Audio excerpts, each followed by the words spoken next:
Good afternoon, everyone. My name is Brian Schreiner, Dean of the FIU College of Communication, Architecture, and the Arts here in Miami, Florida. And I want to thank you for joining the Lillian Lodge Kopenhaver Center for the Advancement of Women in Communication, virtual national conversation, inspiring change, making a difference, finding your voice. When I was asked to share a few words to kick off the event, I thought immediately of Indra Nooyi. You know her as one of the top CEOs and business leaders in the world today and the former chairperson and CEO of PepsiCo. And she said, whatever, quote, whatever anyone says or does, assume a positive intent. You will be amazed at how your whole approach to a person or problem becomes very different. In my own experience, and thinking about how I interact with others every day, and again, attempting to find my own voice, I was taught something that I want to share with you today, and that was, I think, I feel, I act. And I know I can't hear you, but perhaps in your own mind or out loud, wherever you're at, repeat after me. I think, I feel, I act. Meaning our thoughts influence our emotions, and then our emotions impact our actions. But in finding your voice, there's an extra step in that. And I was taught to think again. So I think, I feel, I think again, I think again, I think again. And that's when you find your voice, and then you act. Reflecting on Indra Nooyi's advice is to assume a positive intent. It impacts the way you interact with individuals. So when you consider how to find your own voice, I recommend you think of Ms. Nooyi's recommendation to think positively and think about thinking again before you act in any situation. And then your words and actions and behaviors will change. So whether you found your own voice or you're in search of finding that voice through today's conversations, you're going to have the benefit of our very special and talented guests who provide you many takeaways from the conversation today. They're experts in their respective fields, especially our keynote speaker, Amy Driscoll, the opinion editor of the Miami Herald and 2023 Pulitzer Prize winner. So you're going to have some amazing guests to talk to you today about finding their voice and how they will share their own experiences. So often we find our voices being molded by the challenges we face in our life and the interactions and how we respond to those interactions and those challenges. So I don't want to take any more of your time except to thank you again for being here.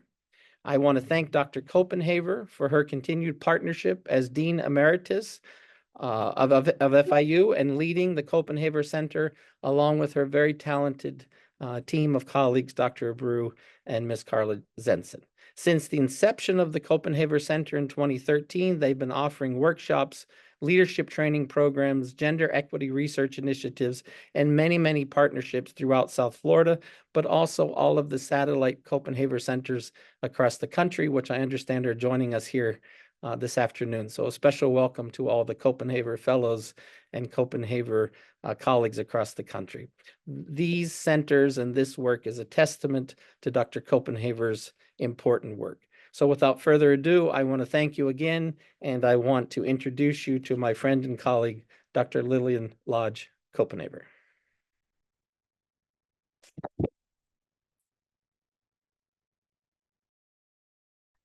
It would help if I unmuted myself. Thank you, Dean Schreiner, for those wonderful remarks. I am also pleased to welcome you to the 8th National Conference of the Kopenhaver Center for the Advancement of Women in Communication here at Florida International University. Inspiring change, making a difference, finding your voice. We have an exciting and enlightening program planned for you this afternoon. I know you are aware that women make up more than half the population of the United States. It is therefore very important that communications in this country represent our population equitably, both in the information that is delivered and in those who deliver that information. We have some awesome speakers with us today who will share their thoughts and advice about the theme of our conference and how you, as communicators, can be heard and make a difference. The mission of the Kopenhaver Center is to empower both women professionals and academics in all of the fields of communication in order to develop visionaries and leaders who can make a difference in their communities and in their professions. Our conference today will help us explore opportunities for women to find their voice and become those visionaries and leaders of tomorrow. We will begin with our keynote speaker in the first hour, and that will be followed by our Thought Leaders Forum in the second hour. All our speakers will take questions, and we ask you to put your questions in the chat. I want to give a warm welcome to everyone who has joined us from our satellite centers for the advancement of women in communication at Rowan University and Stevens College. Serving as our keynoter today is Stephanie Bertini, an award-winning television journalist with nearly 2 decades of experience between the United States and Canada. She currently reports for Fox 5 TV in New York and is based in Manhattan. Bertini's experience ranges from investigative reporting to anchoring and hosting traffic, entertainment, and weather segments. She worked as a Miami-based correspondent for the Black News Channel and spent 6 years on air at NBC6 in South Florida. Prior to that, she worked for ABC affiliate WFTV in Central Florida, for KRGV TV in South Texas, and for Canadian television in Northern Ontario, where she began her career as a lifestyle reporter. Deeply committed to journalism, Bertini sits on the Kopenhaver Center Leadership Council and serves on the RTDNA Board of Directors. She has received industry recognition for her work, including the prestigious National Edward R. Murrow Award, and recently received an Emmy nomination for her current project, a series of stories detailing the migrant crisis in New York City. It is now my pleasure to introduce our keynote speaker. Amy Driscoll is the award-winning opinion editor for the Miami Herald. In 2023, she received journalism's highest award, the Pulitzer Prize, for editorial writing for her series, Broken Promises. The 5-part series focused on the failure of politicians and developers to follow through on vows to build parks, revive historic South Florida neighborhoods, and boost transportation. Our keynote at Harvard University in 2003, she co-produced the award-winning Miami Herald podcast, Smoked, was Editor of the Year in 2021 from the Society of Professional Journalists, Florida chapter, and won the Darrell Sifford Memorial Prize in 2007. She has written articles for Neiman Reports on the presidential election and Narrative Neiman Digest on immigration, and was a Pulitzer Prize judge this year. She joined the Herald's opinion team in 2021 after 28 years as a news reporter covering beats ranging from courts to politics, and as an editor overseeing health, politics, and international coverage, including the paper's coverage of the COVID-19 pandemic. Prior to the Herald, Driscoll worked at the Palm Beach Post, covering local government, courts, and politics, and served as correspondent in Tallahassee.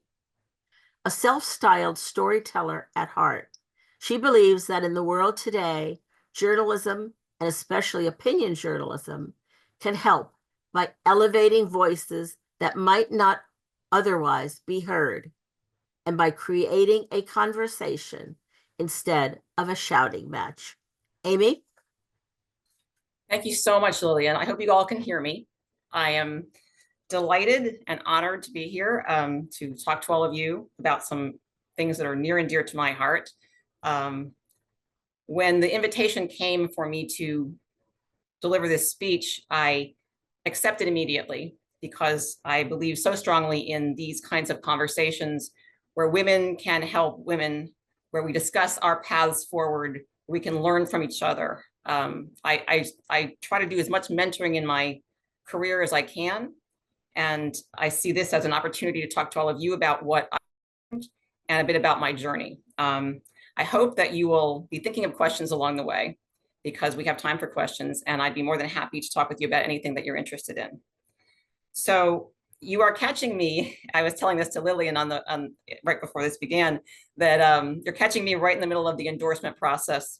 As opinion editor at the Miami Herald, one of our main jobs and on the editorial board is to write endorsements of political candidates or on issues that are facing the voters. And we are deeply immersed in that right now. It's very important work. We find it is the most engaged that our audience becomes on these points, because they appreciate our guidance on how to vote, what we know about candidates, what we know about issues. And it is one of the most important things that we do in any year, let alone in a presidential year. So I made time in my schedule for this because I believe this is very important, that we have these kinds of conversations as well ourselves. So thank you again for having me. I really appreciate it. I thought what I would do is talk a little bit about my journey, how I got where I am, and how I found my voice along the way. I think it's a process. It's not a concluded thing that ever happens, but it's a process. And I would talk specifically a bit about the Pulitzer Prize series that I wrote and how that happened for me. And then after that, I thought we could talk a little bit more about what some takeaways that you might have from this conversation. I always find that when I go to one of these events, I really appreciate it when somebody breaks it down and gives you things that are actionable for you. My thoughts will not be just confined to journalism careers. I think a lot of what I can talk about is how to manage your path going forward in any career path. But some things that I've learned along the way, and many of them I learned the hard way. So maybe we can shortcut that a little bit, and you don't have to learn the hard way. So I am the opinion editor at the Miami Herald. That means I'm in charge of the opinion section for the newspaper, which is almost all online now. We do still have a print version, but most of our work is done online. We have an editorial board that is comprised of experienced journalists, including me, and we sit down and discuss issues of the day, things that are facing our community. We try to lead a discussion, hopefully a positive discussion, to change things. So finding your voice and changing and inspiring change is what I do every day. In addition to the editorial board of people, I also edit our opinion columnists, including we have Andres Oppenheimer, who covers Latin America. He's internationally known and has a CNN and Espanol show. You may have heard of him. Whenever I go out to lunch with him, people come up to him, and he's definitely a celebrity. And then I also am in charge of letters to the editor, which is something that our newspaper believes in deeply, because we feel that that's a voice we can provide to others in the community if they want to talk about what we've written or issues in the community or anything else. And then beyond that, we also offer a platform for members of the community to write what we call op-eds, which are opinion pieces written by the community about issues that they care about. That is a place where I find we can elevate voices, as Lillian mentioned, that aren't always heard. And that is a really important part of my work, something that I really take pride in. It's very easy for politicians and movers and shakers, and people who already have access to the reins of power, to dominate. And we try to make sure that we offer that opportunity just as much to other people in the community. And in fact, I will offer that to all of you.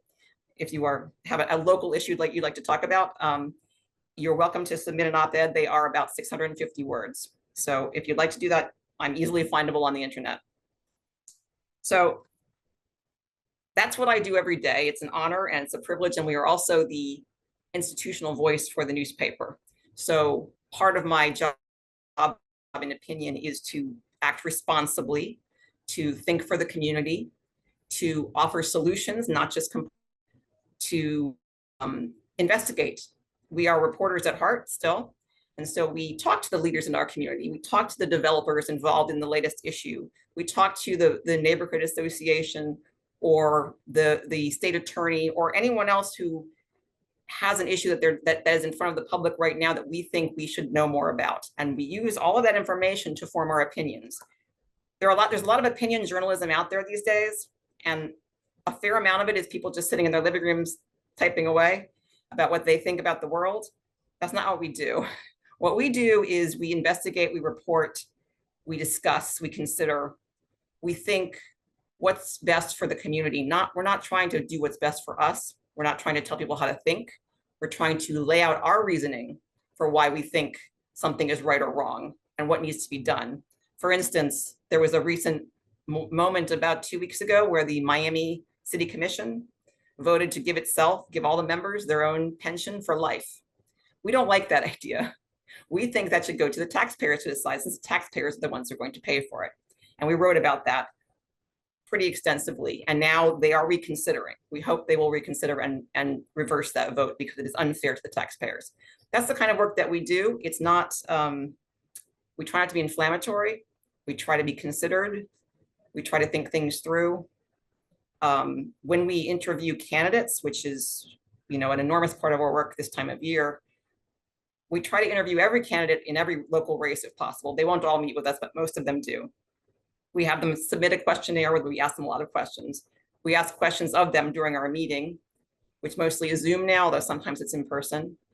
We ask them follow-up questions. We do background checks. We discuss what we think, and then one of us will write the opinion for the board. And that is what one endorsement consists of. And we are doing, I think we're doing 41 races and ballot issues this general election, and we did a similar amount during the primary.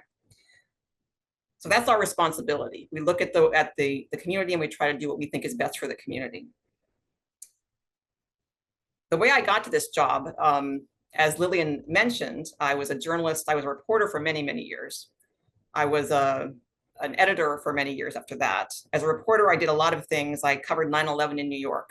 I've been to Haiti a couple of times for the paper. I have covered hurricanes where I was the only one driving in direction toward the storm while all the traffic was streaming in the other direction. It's not a fun feeling, but that's the work. It's exciting, it's interesting, and I have loved every minute of it, or almost every minute of it. And then as an editor, I was editor for a variety of topics: healthcare, politics, foreign coverage. I had a reporter in Venezuela who was picked up by the police. He had just gotten there from Colombia and picked up by the police. And if you know anything about Venezuela, you know that that's a very bad thing. And he disappeared from I could not reach him for many hours. I stayed until very late that night, calling everybody I could come up with to try to put pressure on Venezuela. And they did finally release him and put him on a plane, the next plane that was going anywhere. That was one of the tougher moments of my career as an editor, followed only by the time that I had a reporter in the US Capitol during the attack on January 6th. And he was in the he was in the House gallery, and he called me and said, there's some sort of attack going on and they've told us to hide. And he was under furniture. And then after that, I could not talk to him for a while. His phone did not work. It turned out later on he was in the basement of the Capitol and the cell didn't reach, but I didn't know. That was another moment where I was very, very worried. But he came out of it and was there for the certification of the election, and he's fine. So that was a tough moment also. But journalism itself is full of exciting things like that. I don't ever regret any of the things that I've experienced, but sometimes they are a little more dangerous than we like. So I grew up in a family with journalists. My dad was a journalist, and he told me that journalism was a dying business, but he loved it. And clearly you see what I paid attention to, the loved it part, not the dying business part. And it truly is not dying. He was talking about the print version. My aunt was also a journalist. She was the first woman to get into the Boston Celtics locker room. And she endured a lot. Men were not welcoming to women sports writers in those days. They issued robes to the players because of my aunt. And one of the players refused to wear the robe when she came in. She was given a literal broom closet to interview people instead of in the locker room with the men journalists. But she withstood it all with a sense of humor, and I have learned a lot from her. But I was always a shy kid. I was the kid in class. Maybe some of you can identify with this. I was the kid in class who knew the answer and raised my hand, but when the teacher called on me, my face would turn bright red because I was so embarrassed at having the attention on me.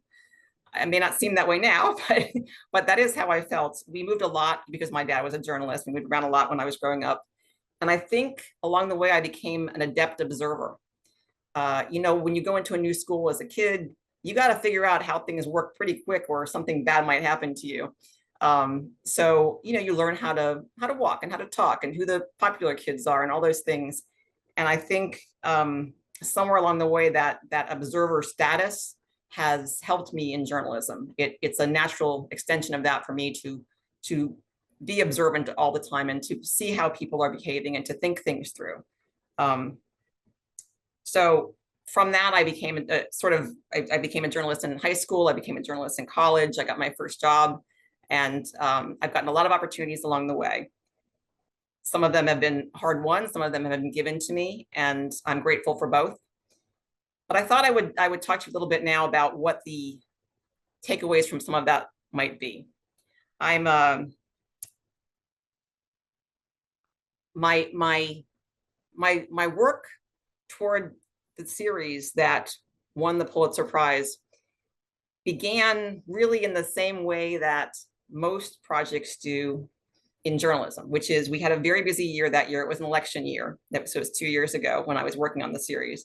And there was no time. And we worked all the way through October, which is where we are right now. And when November came, I looked back at my yearly evaluation that I had started at the beginning of the year as part of our formal process at the paper.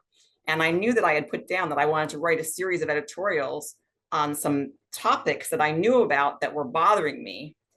And I had not gotten to them. I had maybe done, 3 days worth of work on something that was going to take a long time. But I turned to my boss at the time and said, I still really want to do this. So I worked very hard. I worked through much of the vacation time when everybody else was off doing holiday stuff. I worked on weekends, and we published it the last day of the year. And there was one of the upper management editors at the Herald. I was at a holiday get together for NAHJ, which is the National Association of Hispanic Journalists. And she said to me, there's always a question of whether to publish at the end of the year when people aren't paying attention or wait to the beginning. And I said, over my dead body. Like, I have worked so hard to get to this point. They are ready. Those pieces are ready. We're publishing. And we did. And I was glad that we did. It wasn't that I wanted anything out of it particularly. It's just that these were problems that were facing the community for so long. And I did not want to be one more delay on those problems. And they were things like what developers promised to the community when they were allowed to develop big pieces of property along the Miami River. The Miami River is where a lot of indigenous people settled many, many years ago. And there were a lot of remnants of their settlements, but we were allowing these developers to build right on top of that with a promise that they would preserve parts of it. But they were not preserving parts of it in the way they said they were. That was just one of them. There were many others. A train that was supposed to go to the predominantly Black part of town was not built. Several things, and they were problems that have been festering for decades. And I knew about them because I live here and I invest myself in this community. And they bothered me as a member of this community. This was wrong. This should not be continuing to happen. Politicians bank on the idea that you'll forget, that they will allow things to be promised. And then 10 years later, who remembers? But I remember, and I wanted to write about that. And so I did.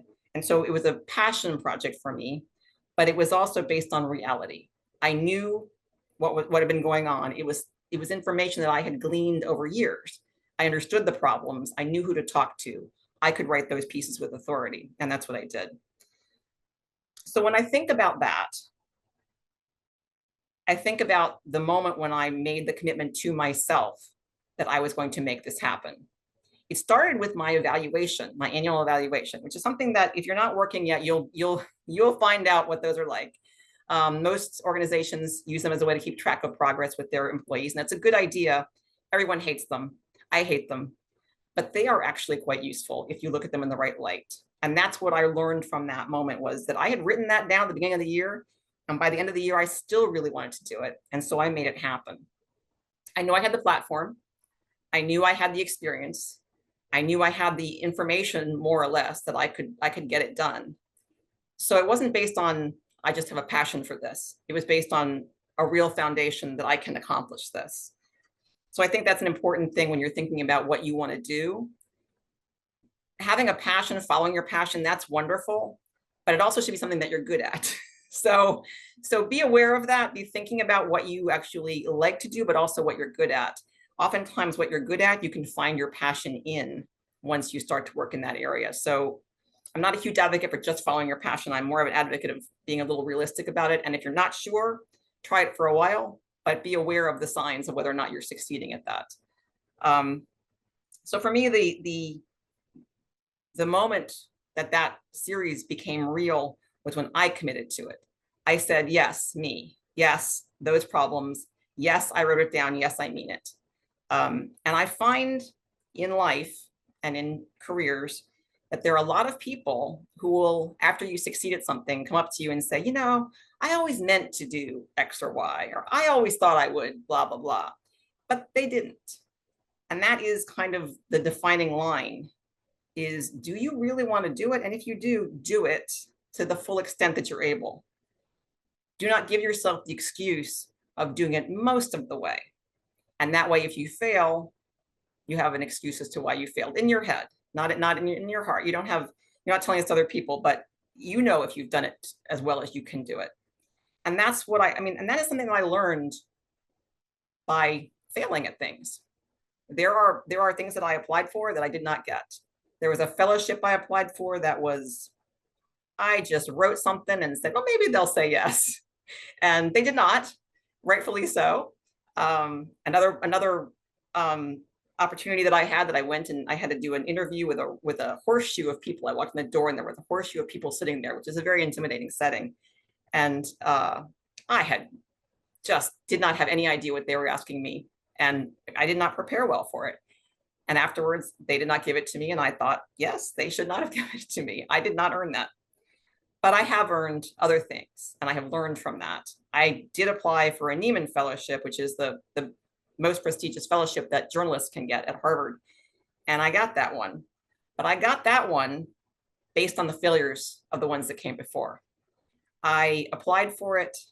That actually happened when I was on my way to New York on 9/11. The planes had hit the towers. My boss had called. She said, get on a plane. Then they ground all the planes. They said, get on the train. Trains were all stopped. So I rented a car with another reporter and we drove without stopping to New York. We got there the dawn of the next day. And I woke up as we were driving, we took turns and it was an SUV. I was lying in the back, trying to get some sleep. Woke up somewhere on the outskirts of Maryland and I looked up and I saw we were stuck in traffic at that point because everybody was trying to get everywhere on 9/11. And I could see trucks around me and the truck drivers were looking down at me as I'm lying there in the back of the seat of the SUV. And I thought, I don't know if I'm going to make it out of this alive. We don't know what else is going to happen. But if I do, I'm going to apply for a Nieman Fellowship. And we made it through. And when I came back, I did apply. And I spent the next couple of months every weekend working on my application. I didn't do it in a couple of days. I didn't wait until the last minute to ask my references if they would be references for me. I gave them all plenty of time to write the letters. I really committed to it. I was prepared when I went in the door for the interview. I could tell that I had done well in the interview, that one compared to other ones that I had done. In fact, I walked out the door in Massachusetts and in Cambridge, and I look around. I don't see anybody really except some guy walking his dog. So I call my boyfriend and I say, I don't think I effed it up too badly, except I didn't say effed it up. And it turns out that that guy walking his dog was the husband of somebody who was on the judging panel. And they thought it was hilarious, thank goodness. And they did give me the fellowship, which was a year at Harvard, all expenses paid, to do whatever you want. Go to every class, go to every event, everything is open to you. They treat you, extremely well, and you learn so much. It was an incredible gift that I will never forget, one of the highlights of my life. So that also came from me committing to that idea. And that's where I'm honing in here for all of you, is that, again, based on reality, what your skill sets are, what you already know, how you can proceed in life, what your circumstances are. If you think you really want to do something, you do need to really commit to doing it and come up with all the ways that you can do it. And that means weaving around obstacles. It means finding other ways. And that sort of leads me to the next part of what I wanted to talk about, which is you need to ask yourself, why not me? Why not this? I think that's easy to do, but it's also hard to really think through.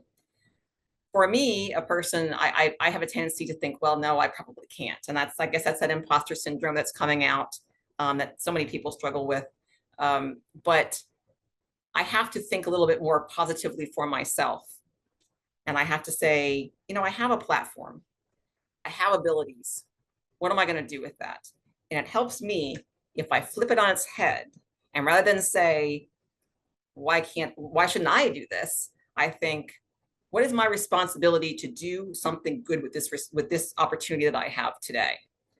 And that somehow frees me up, and it may work for you too, where you think, look, not this place in life. Not everybody has this platform available to them. Not everybody has this skill set. I've worked hard to be here.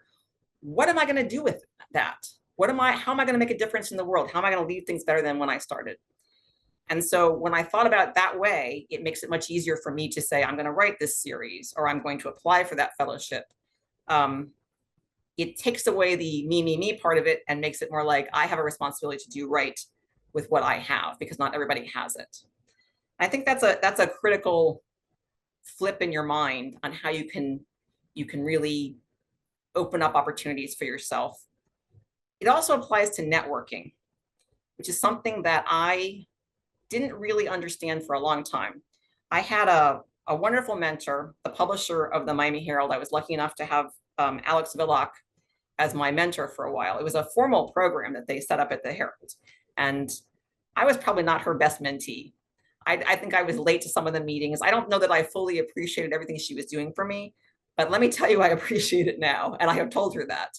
And one of the things she taught me about networking was, you go to one of these events and you feel awkward and you're like, I don't have anything to say to these people. They don't know me. I have nothing to do with them.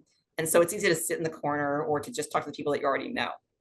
But she taught me to think about networking, and not just in a physical sense, but also social media, which is huge for networking. Think about what you can do for the other person. And then it stops being awkward and starts being someone, which is a whole different mindset again. You're like, suddenly you feel much less pressured. You feel more open. You're offering to help. And if you get rebuffed or you can't help someone, so what? You're trying. And sometimes you can help them, and then you forge a connection that's real. It's based on something that's actual, not I need to get to know you because you're powerful. So for me, the networking equation changed dramatically when she talked to me about that.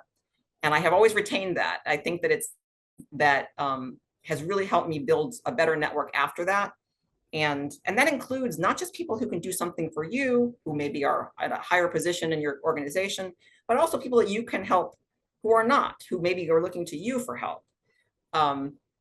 Because those people move on and do other things, you have real friendships, then you're much more likely to be able to help each other if you have started with that idea of like, let me see what I can do. So it comes back to that once again, that idea, what can I do? I took a class when I was at Harvard, a leadership class that has stuck with me also, where they taught us, it was a very interesting experiment where they put us in a group of, I think it was 6 people. And these were people from all walks of life. There was somebody who worked for UNICEF, internationally, and people who were, in upper echelons of the state of the attorney general's office in New York, and all sorts of like different walks of life. And what you had to do was describe a problem that you were having in your work life and describe it fully to the group. And then you had to sit there and shut up while they discussed your problem and what you could do better in front of you. And that is a humbling experience, because you start to realize how much of your dissatisfaction is based on things that you might have done differently, or you might have seen an opportunity, but you're so caught up in your own feeling right about something that you don't understand what you've just ignored. So I described a problem, and they sat there and said, well, she had an opportunity to talk to this other executive in the paper, and she didn't do it. He seemed like he would have been an ally. She didn't take it. She allowed this person to derail her when she could have just continued on her path, but she got mad about it. She got emotional. There were all the various things like that. And I thought, wow, okay, that's a big change in your mindset. And so since then, I have very frequently said to myself, okay, this person is getting in my way. This obstacle is in my way. I can't get that done. What else can I do? And that is a big difference from sitting there and stewing about how you're right and everybody else is wrong. The boss above you doesn't do their job correctly. The organization doesn't have sufficient resources. The person you relied on failed you. And yet what? That's the thing. You have to keep saying to yourself, what about that? So is it about your ego? Is it about your emotions? Or is it about actually moving forward and getting what you want out of the situation? So that's one of those things that I have done repeatedly in my life. When I have reached an obstacle, since then, I have thought, what can I do? What's open to me? What are my options here? And keep thinking about it, because sometimes your first round of ideas doesn't work. And that doesn't always work. And sometimes truly the organization is bad, or the person is out to get you. But very frequently, you can find a way to do it in a different way, to find a different path, to overcome the obstacle somehow or work around it. So I think that's an important distinction to make when you are reaching obstacles in your life. And I have a few more points I want to make. I know we're probably running out of time. I'd say finding allies is really important, and they don't just have to be women.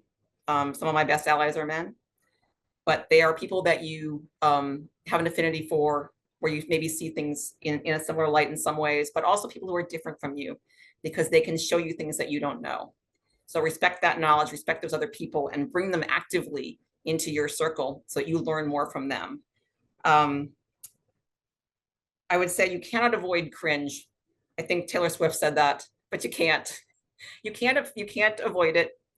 People are going to embarrass. You're going to be embarrassed by what you do. You're going to fail. You're going to feel like people are talking about you at times. You must live with that. It's okay. You'll manage. So don't let that be the thing that stops you from doing what you want. And I would say, step up and own it. Step up and own what you're trying to do. When you see an opportunity, an opening, and you get the chance to do it. Don't kind of do it. Don't half do it. Ask for help. Ask what else you can do. Take on more responsibility, because those things are noticed. Those things are appreciated. It helps you work your way up, but it also helps you have friends around you. And then I would say one more thing that the dean mentioned, which I really believe in, which is be kind. Come to your meetings, your moments of confrontation with a good heart. Assume the best of the other person. Try your best with that, because that takes you a long way.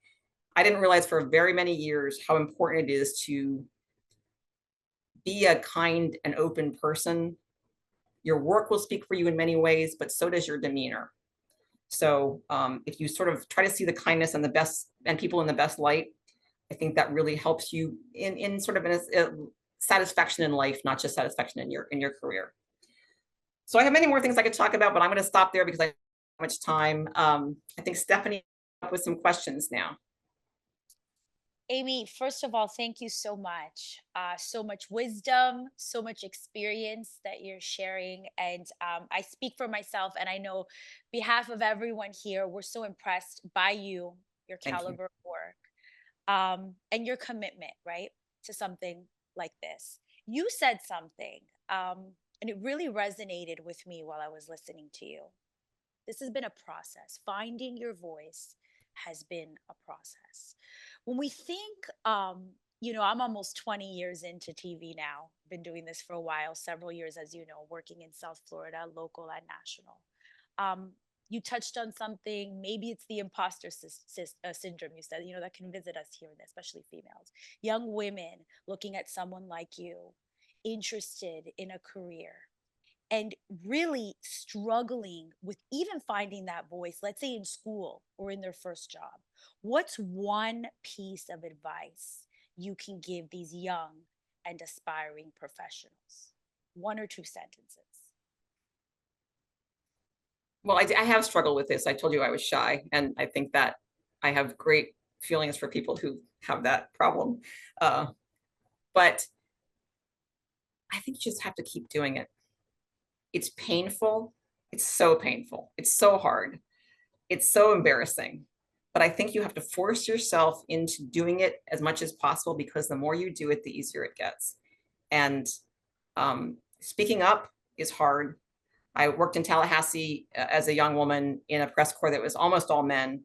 And we would go to these press conferences with the governor, and, you know, I would raise my hand. My heart would be pounding. My heart would be pounding, but I had to ask my question, and I did it. And so I would say that there's nothing to substitute for actually just going forward.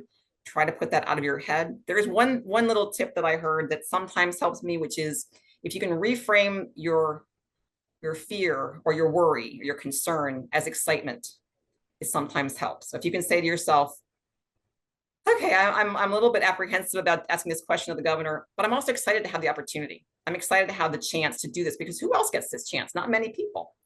Suddenly your demeanor changes, the way you feel changes, and you're more able to get the question out. So I would say I try that. Sometimes it doesn't always work, but it often helps me now. That's great advice. And I mean, you know this with your background with reporting. I've been a reporter for decades.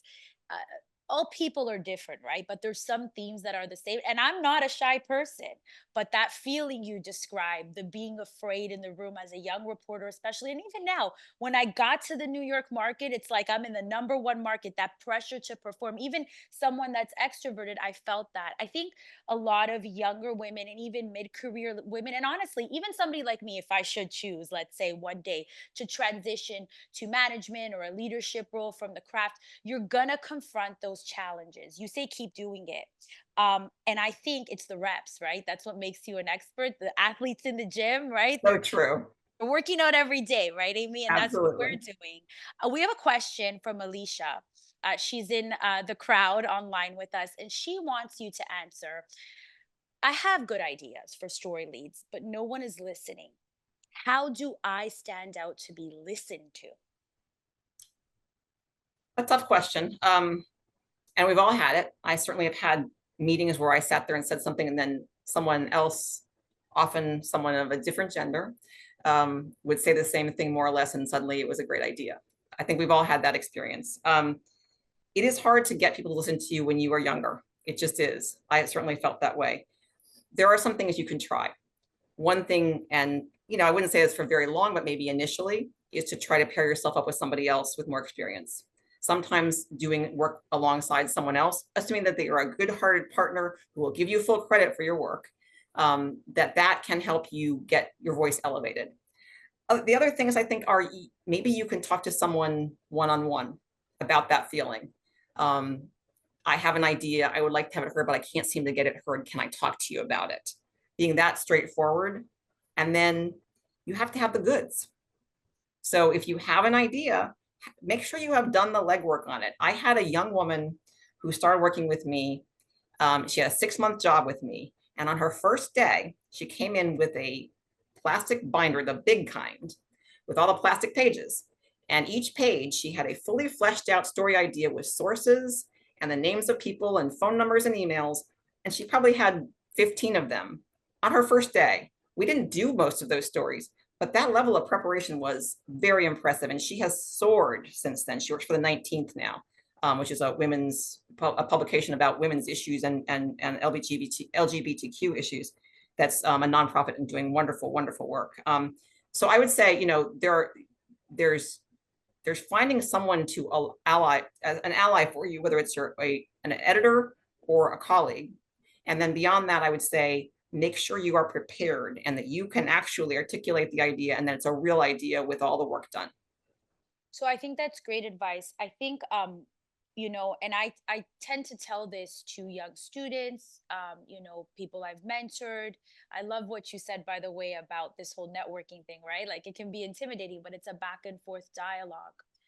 when you're coming to the table with ideas, you're gonna get the no's, right? I've worked in a lot of newsrooms, you know this, Amy. Everyone's busy, everyone has their projects, their personal life, their deadlines, their stories they gotta do, their passion projects.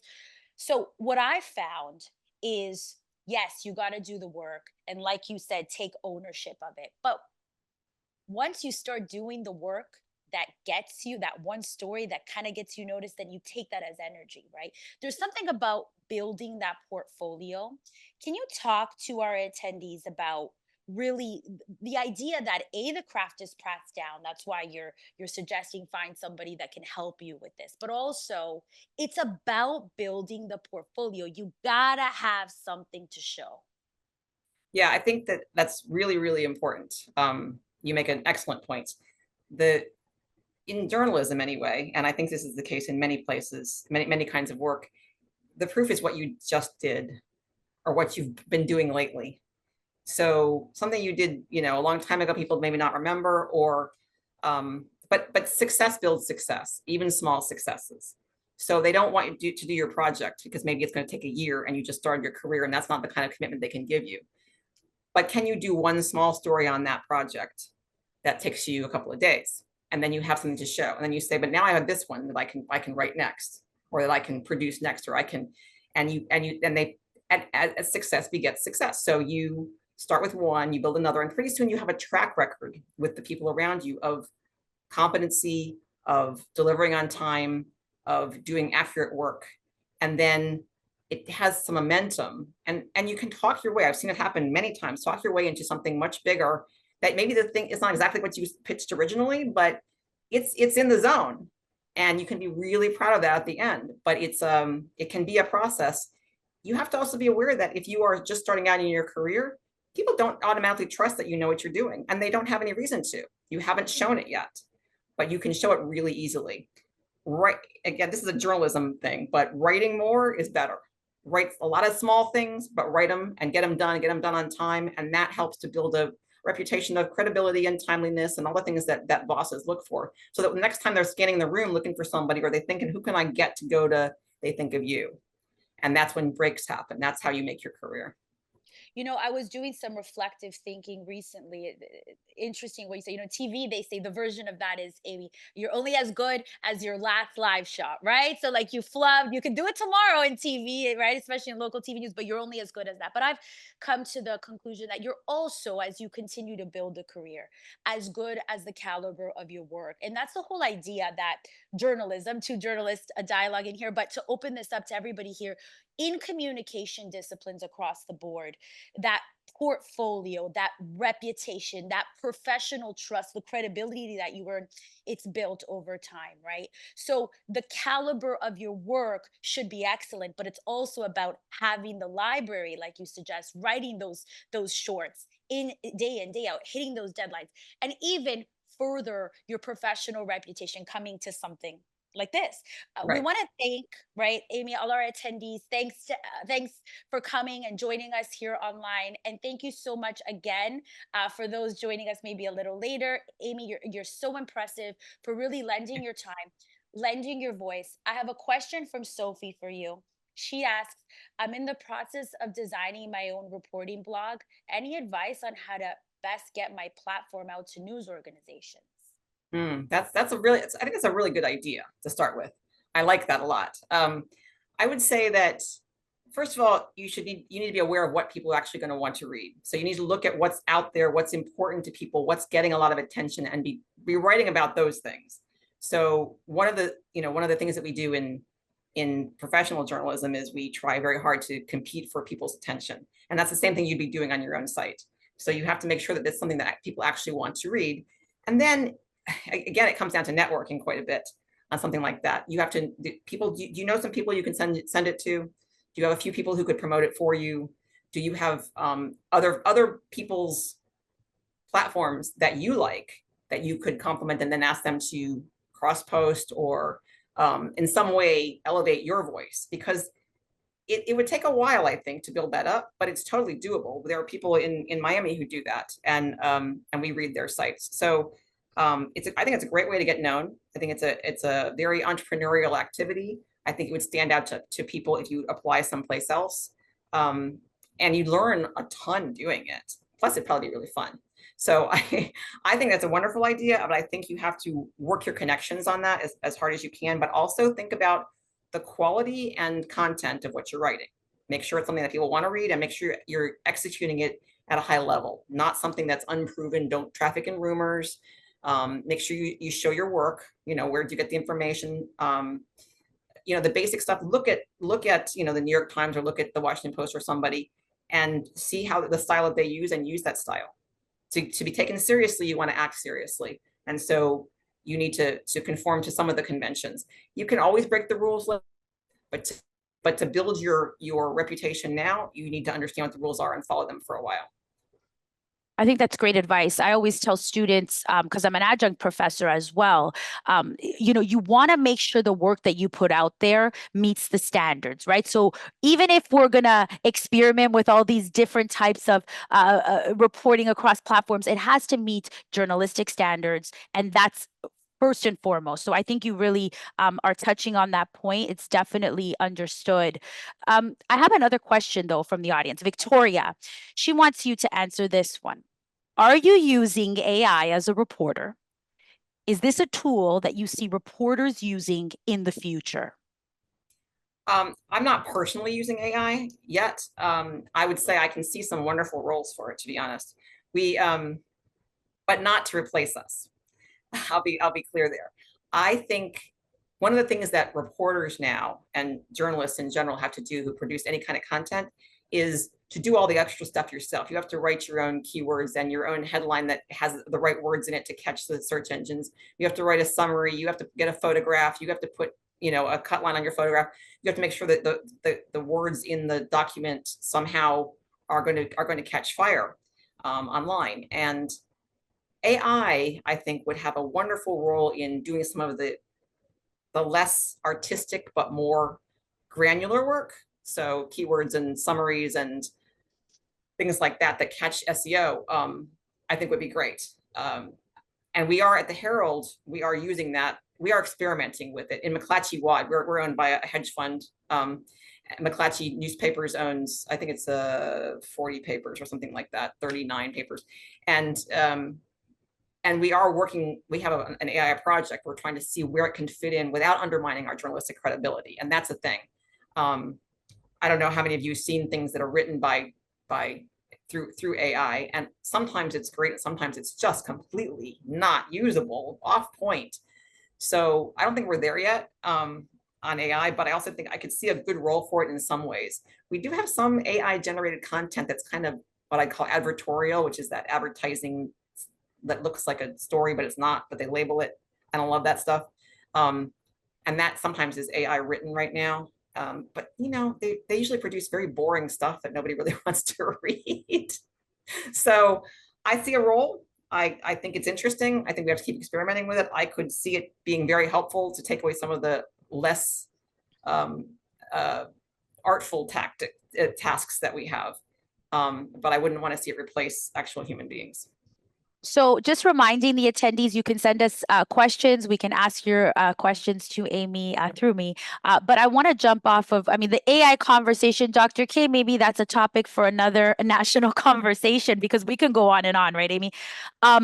I won't share my concerns or et cetera, or endorsements, but what I will say, and this is journalist specific, but I think in the climate that we're in, it's all around, because we see a great need, especially when it comes to video content and written content across platforms. What I see is not enough, in my opinion, originality. I want to see more originality, what we call the old school, old media, shoe leather reporting. But to broaden that out, can you talk to our audience about the importance of giving voice, finding the untold, highlighting issues that are not really talked about mainstream, bringing in discourse, regardless of the discipline and communication that is not in the mainstream? Why is that important to you? A Pulitzer winning lifestyle. I use the word lifestyle because journalism is a lifestyle, but a long dedicated professional to this craft. Can you share that with us?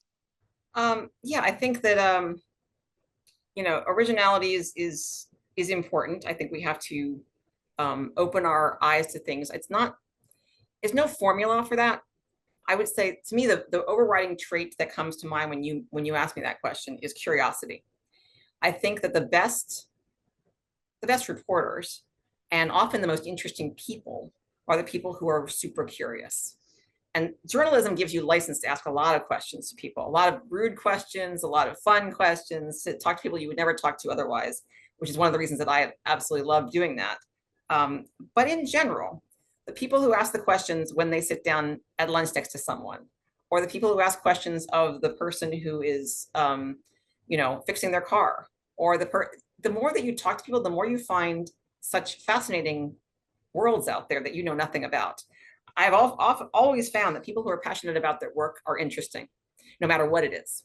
And it's a delight to talk with them.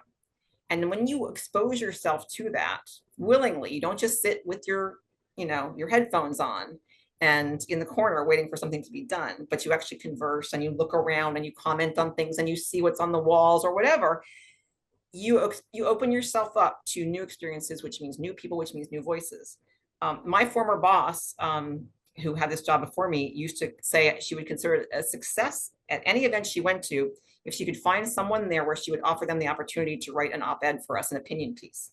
And she did that on a regular basis. And I think that's a wonderful thought, because what you're basically saying is, I'm going to actively look around to see if I can find someone who's interesting. And that is a different mindset from, I'm going to sit in the corner and get through this, or I'm going to talk to the people I already know, or I'm going to ignore what's going on around me. I think when you can find other voices like that, they tend to be more original. They tend to be people who you wouldn't get to normally, and that can lead to all sorts of great stuff. And certainly it leads to letting people feel like they have a stake in things because their voices are being heard. And I just think that's incredibly important. I think that if we have more of a stake in the world around us, we act more responsibly, and we act for the good of everyone in a way that we won't if we're thinking only of ourselves. Yeah, it's interesting because, there's this whole idea as a storyteller, the world is your classroom, right? But then we look at the world we're in today, so global, so connected because of where we've seen technology go. I mean, you've seen the changes to journalism specifically over your career, I know, Amy. But it seems sometimes that people aren't looking outside, they're looking in the screen, right? So I think we want to cultivate that environment where this is understood. What are some ways that you can suggest for young professionals interested in communications to really be able to flex that muscle of going out into the world and observing and finding, whether it's finding narratives, whether it's finding connections, especially maybe if, you are an introvert, because that can be hard, right? Yeah, definitely. As I said, that's the thing that I dealt with for a long time. One of the things I think that helps is if you surround yourself with people who are curious people. There's a saying that you elevate or lower yourself based on the people around you who are closest to you. And I think that that's true to a certain extent. If you are surrounding yourself with people who are curious and who have interesting, crazy stories to tell, or people that they know that you would never know, or ideas to do things or create stuff, you also become like that. And then you are able more to do it. The more you think that way, the more you become that way. So I think that there's a level of opening yourself up, but also seeking it out. And that's, it's easy to stay comfortable. It's much easier. It's harder to expose yourself on purpose, but go to that thing that you won't know where you won't know anyone, and go see what it's about. And if you're embarrassed, you'll live. Take that chance, go out there, stand outside, get off your phone, go see people, go to events, try stuff, try a different sport, try, going to a community event near you. It doesn't have to be high level stuff, but each time you do that, you find a different community of people, you find different ideas, and all of that can help you incorporate that into your worldview. Yeah, I think something that a lot of our aspiring professionals should really take home, and this is my opinion, my suggestion, and maybe as we wrap this first half, you can tell us your thoughts on this in closing, Amy, is this idea of the doing. So it's like wanting to do the work is great, studying to do the work is great, but we want to get you out participating, coming to things like this, going out, finding stories if you want to be a storyteller, getting internships, volunteering. It's about the doing, right? Mhm. Talk Yeah, I to mean, us in closing, Amy, about how the doing helps you further find that voice. well, it's kind of that thing you were talking about before, flexing the muscle is how you build the muscle. It is that too, where the more you do it, the more you're able to do it. The more opportunities come your way because you have done other things. This conference, none of us know what will come from this, but maybe you can talk with one other person while you're at this conference. I think it's a good place to start. When you're trying to build a career, trying to figure out how to get yourself out of your own bubble, there are a million ways to try that. Some of it's like look around online, see what there is, but walk outside also. Walk outside and see people, go to things, look around and be curious when you're out there. And then you're going to start to see more opportunities. I offered an opportunity today where if you want to write an op-ed, if you have something that you're interested in, that is a local issue of importance, you can write an op-ed, submit it to me. So we'll see what happens. So there are opportunities all the time, but you have to be looking for them. My brother-in-law always says, the harder I work, the luckier I get. And that's kind of how I feel. It's like the more that you try things, the more the luck comes. There's a book out by Ina Garten, the chef, where she says, the more you prepare, the more you're available for those lucky opportunities. And that's kind of how I feel. So you have to get out there, you have to try it. You never know where things are going to lead. And you can't go into it with a bad heart. You have to go into it with an optimistic viewpoint and just give it a try. And maybe you won't see the fruit today or tomorrow, but maybe a year from now or 6 years from now, or you'll be able to talk about that in a conversation with someone else, and then they will connect you with something that's fun and wonderful. You're investing in your own life by doing that. And it's easy to sit where you're in front of your computer, but it's better to get out there and do things. And as I was making notes while you were talking, a note that I made for myself on my desk here in my home office, I have all sticky notes. It says, think of op-ed idea, maybe for you, or suggest to students to pitch to Amy. See, so and there are many it's places that take them, not just here. So if there's someplace else, their local right. paper might be a better fit, but it's this idea, and I challenge all the attendees as we now open this up to the panel, right? I just shared that that's what I did because I just thought in my head, it's a nice way to wrap it and segue, but not that I'm a TV reporter and anchor using segue on purpose. But what my thought was when you were closing out there is I'm so trained maybe, or it's so intuitive for me now to look for that next opportunity, to create that next opportunity, that it's just seamless. Like you were talking, I had follow-up notes for you, and then I said, okay, note for myself. So that's what this is about, right? It's about ideas, getting those ideas, participating in things like this. And then for our attendees, when you're at a level that, for example, Amy is at, a Pulitzer award-winning professional in communications, you can then share. And so that's what this is all about. We want to thank you so much once again for your time today. And we're going to open this up to our panel as we continue the conversation.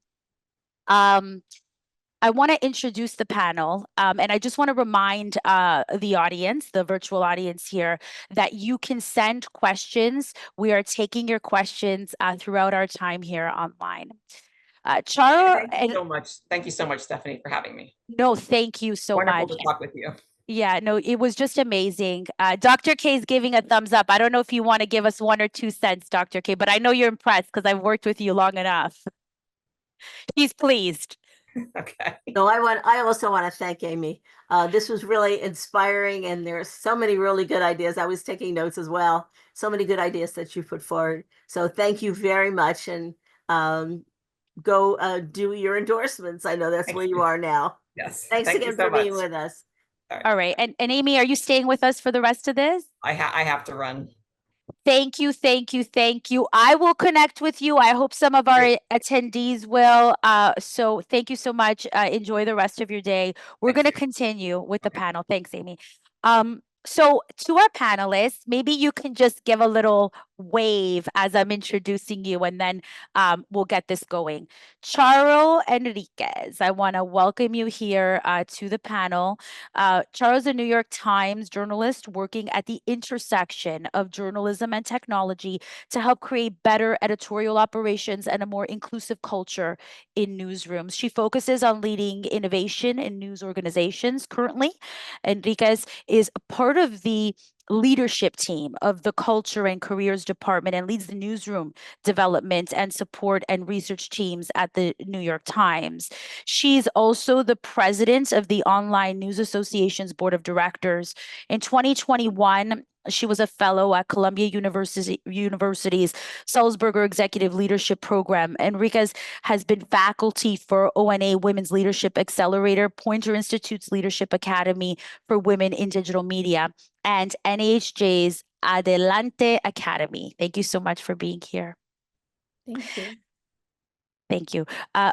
Farnoosh Tabari is an Iranian-American journalist and one of the country's leading personal finance experts. She hosts the Webby-winning podcast So Money, which has earned over 30 million downloads. On the program, she interviews CEOs, leading entrepreneurs, creators, and celebrities. She's a sought-after speaker and author of multiple books, including Psych Yourself Rich and When She Makes More.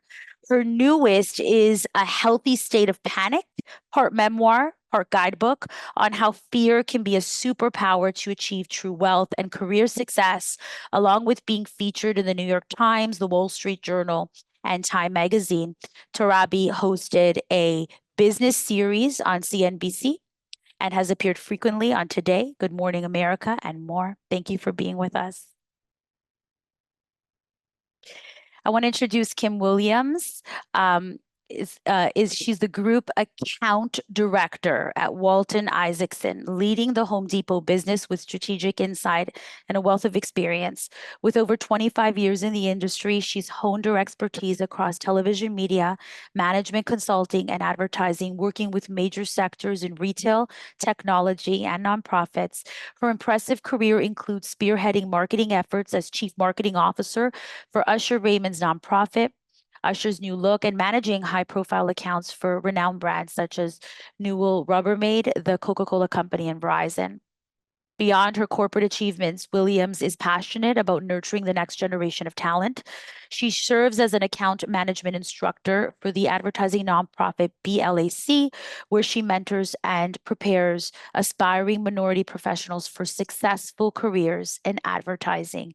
And thank you for being here. So to continue the conversation, panel, let's start with the theme, right? So we're talking about finding your voice. I think something we got from our keynote is that this is a process and that we understand that professionals at every level, but especially aspiring and young professionals, like most of our attendees today, can struggle with that process and really knowing where to start.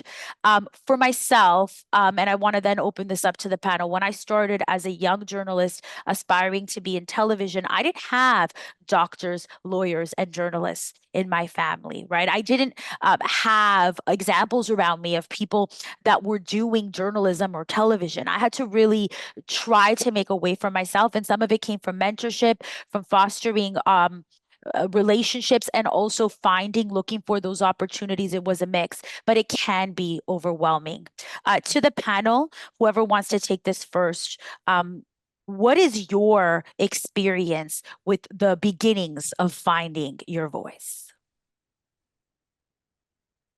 I'm happy to jump in here. I'm really glad to be here. Thanks for having me.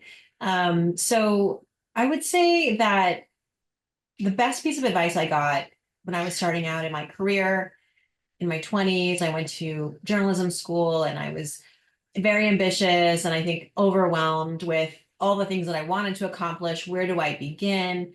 Knowing too, like you, Stephanie, that I wanted to pursue television at some point, the best piece of advice I got was to really hone in on my writing.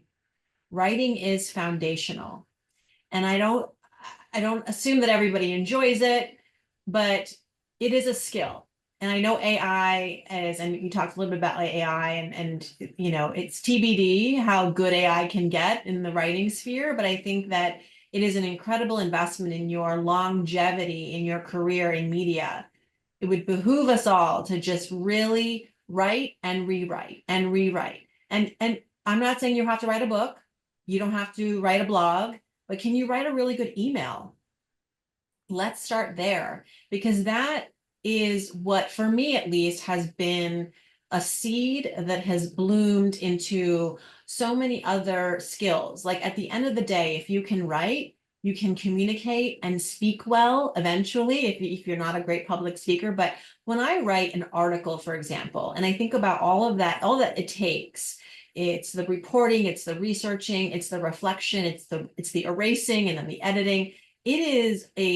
It's an arduous process, but again, it's an investment, because once you're done with telling that story or writing that, whatever it is, that took time and effort, that it sort of lends itself to other mediums. So much of my work in television and in podcasting and in, you know, even social media, it starts with first being grounded in the writing.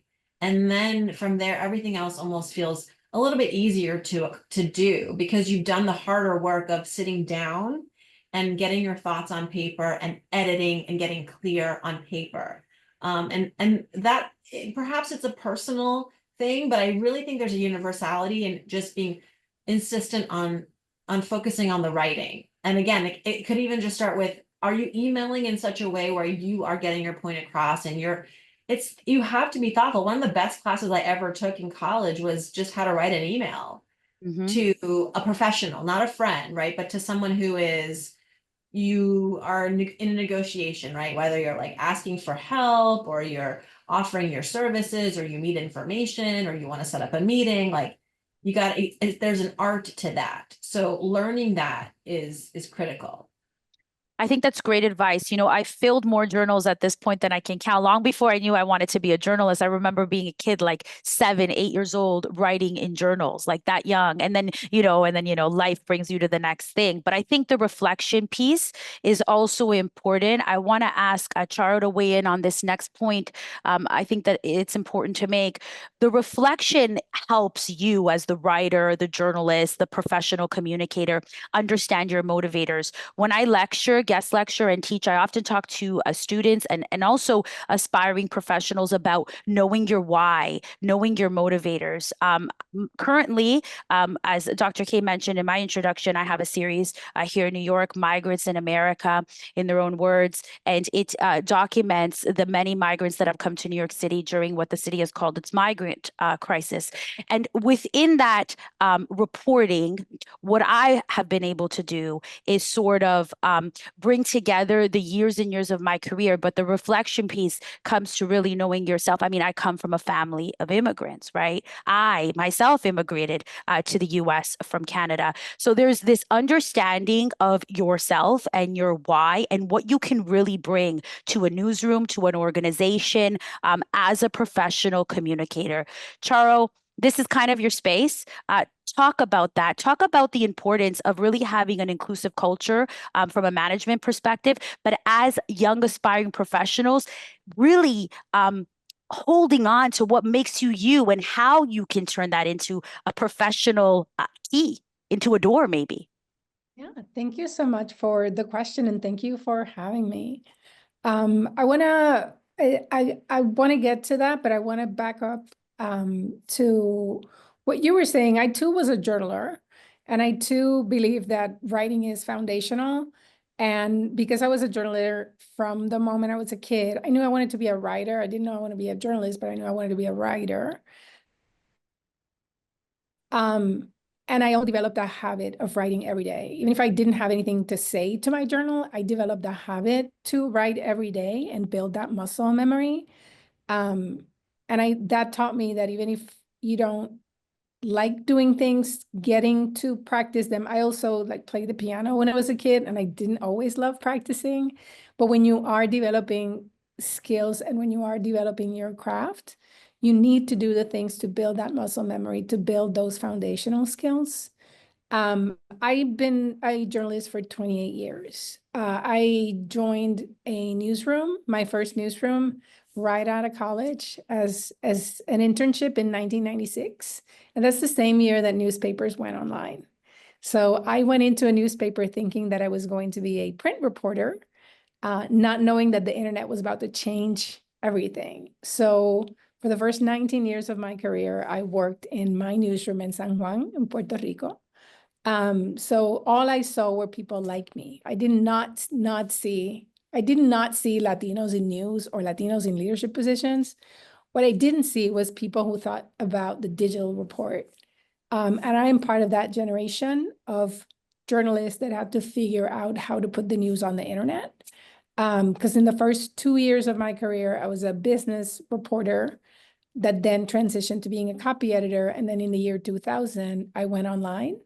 And it was going to be a temporary situation where I went to go learn about the website and go learn about the internet to bring that back to a reporting job. And I never went back.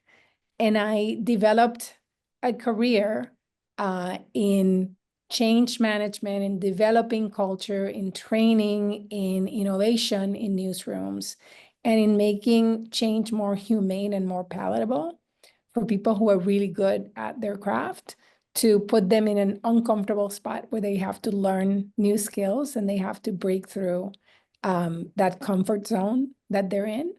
I used to say that because I came into newsrooms in a point in our industry that was being very disruptive or very disrupted, I had no choice but to learn all these things and pick up all these tools along the way. I was gently corrected by somebody relatively recently who said, you have peers that came up in the same time as you did and remain writers or editors and never deviated from that track. You picked up those skills because you were curious about them.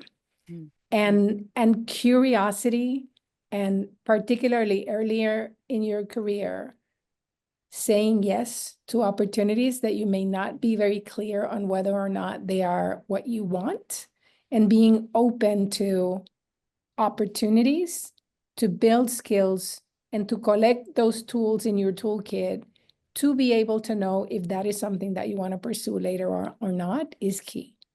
So because I came up in an industry that was really disruptive, that was being shrunk, that was changing, that was evolving, I had to learn about those skills. I had to apply that curiosity that journalists have to not only like my sources or my stories, but actually the industry, and start thinking about change and start thinking about how change happens, and eventually how to make change less traumatic for people, and how to teach journalists to be better managers, to take care of their teams, and to evolve in the way in which we introduce change to people.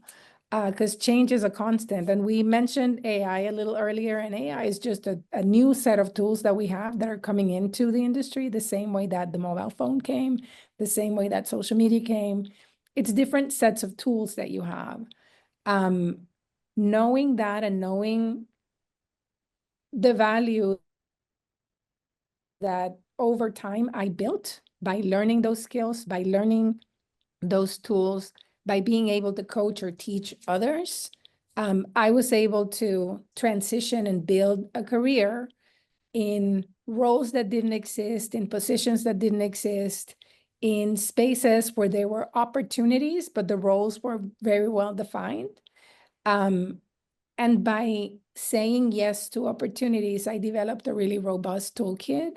So I was then put in a position to say, I see these are the opportunities that are available, and I can be the person to help you solve those problems, and was able to very confidently pitch myself as the person who could occupy a role, as the person who could build that job for myself. Most of the jobs I have had in my career did not exist before I took them, or now exist after me and the generation of journalists that like built all these like digital jobs did the hard job of like defining what the thing was, to then build a job description around it, to then be able to hire people or even teach people these skills.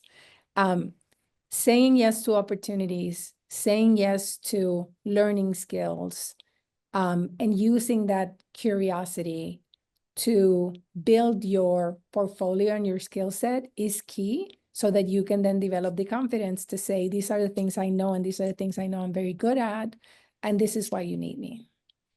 Such great insight. And honestly, what I kept thinking as you were talking and sharing your thoughts and your experiences is there's a level of bravery, have the courage to do it, that's involved in this, in taking up space. In sitting at the table, in deciding to go. I remember when I started in TV news almost 20 years ago, they told me TV news is dying. And then the whole digital question was already on the table, as you alluded to with your timeline, Charles. But the idea of, okay, so this is dying, or this is changing. I'm still going to do it. I'm going to figure out how to be a trailblazer, to be an innovator in the spaces of communication and beyond. There's bravery that's required to believe you can collaborate and work with companies. I'm bringing in Kim now. We talked about Coca-Cola in your bio, Verizon, and just the high caliber of corporations that you are adversed with, are working with. Kim, talk to us about that bravery component, having the confidence to find the voice to eventually sit at the table. Hi, everyone. Thank you for having me. I will piggyback on the fact that I'm a forever journalist. I started off as a journalism student at Ohio University and then transitioned into news. My first job for 3 years was at a CBS station in the Cleveland market. So I'm a forever journalist, and I definitely believe that writing, being able to write, is one of the core skills, and it is one of the skills that has allowed me to transition into different roles within the communications category. And so writing is very important. I say mentorship is very important, but being able to have a clear vision for your own career path is very important when you're working with mentors as well. When you come into a mentor, you have to have an idea. It's not like someone's just going to direct you and tell you what you should do. It's really leveraging your network and your mentors to get you into place. And so those are two non-negotiables, I think, that have helped me in my career. And after transitioning out of journalism, I went to Northwestern at the time, created a special program called Integrated Marketing Communications. And that was in the late 90s. And that was a kind of a opportunity for people like me who wanted to transition out of a newsroom and into advertising, management consulting, and other types of business roles. And so with my opportunity, I was able to not go right out into advertising, but I was able to go into a management consulting firm, 2 of them. I worked consecutively for about 8 years in management consulting. And that was the first time that I had an opportunity to work with large companies within the communications practice. And so with management consulting, you'll find that, it's intellectual capital. There's really not a tangible product in terms of, you're not giving someone a can of Coke or, something that they can actually hold in their hand. It's literally you're selling your ability or your firm's ability to help provide strategy to your clients and add value to them in a way that they don't have time to think about, or they just haven't been able to see that perspective. And so when you're talking about Verizon, you're talking about Coca-Cola, when you're working in professional services, whether it be management consulting or advertising, it's really important to just, one, stay on top of what's happening in the business world.